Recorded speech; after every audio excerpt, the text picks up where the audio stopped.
கொஞ்சம் டிஃப்ரெண்ட்டாக நல்ல டேஸ்டியாக ஒரு கஸ்டர்ட் பால் கொழுக்கட்டை எப்படி செய்யறதுன்னு பார்க்கலாமா? ஃபர்ஸ்ட் ஒரு மிக்சிங் பவுலில் அரிசி கப் ஒரு பவுல்னா 1/4 கப்பில் வந்துட்டு கஸ்டர்ட் பவுடர் எடுத்துக்கிறேன். ஒரு பிஞ்ச் உப்பு போட்டு சுடு தண்ணி போட்டு நல்லா பிணைஞ்சி எடுத்துக்கலாம். கையில் நல்லா நெய் தடவிட்டு சின்ன சின்ன உருண்டையாக வந்துட்டு இந்த மாவை பிடிச்சி வச்சுக்கலாம். அடுத்து ஒரு பேனில் தண்ணி ஊற்றி நல்லா கொதிக்க ஆரம்பிக்கும் போது இந்த பிடிச்ச உருண்டைகள் எல்லாத்தையுமே மெல்லமாக வந்துட்டு எல்லாத்தையும் உள்ளே போட்டுடலாம். ஒரு 10 நிமிஷம் அப்படியே வேக விட்டுருங்க.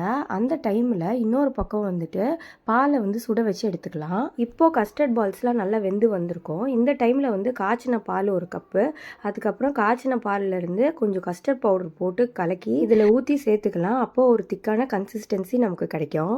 இதில் தேவையான அளவுக்கு சர்க்கரை உங்களுக்கு எவ்வளோ வேணுமோ அதுக்கேற்ற மாதிரி நீங்கள் ஆட் பண்ணிக்கலாம். அவ்வளோதான். இப்போ வந்துட்டு கஸ்டர்ட் பால் கொழுக்கட்டை ரெடி ஆயிடுச்சு. இந்த கஸ்டர்டோட கலராக இருக்கட்டும், டேஸ்ட்டாக இருக்கட்டும், வாசனையாக இருக்கட்டும் ரொம்ப டிஃப்ரெண்ட்டாக இருக்கும். கண்டிப்பாக ட்ரை பண்ணி பாருங்கள். நான் இன்னொரு வீடியோவில் சந்திக்கிறேன். தேங்க்யூ, பாய்.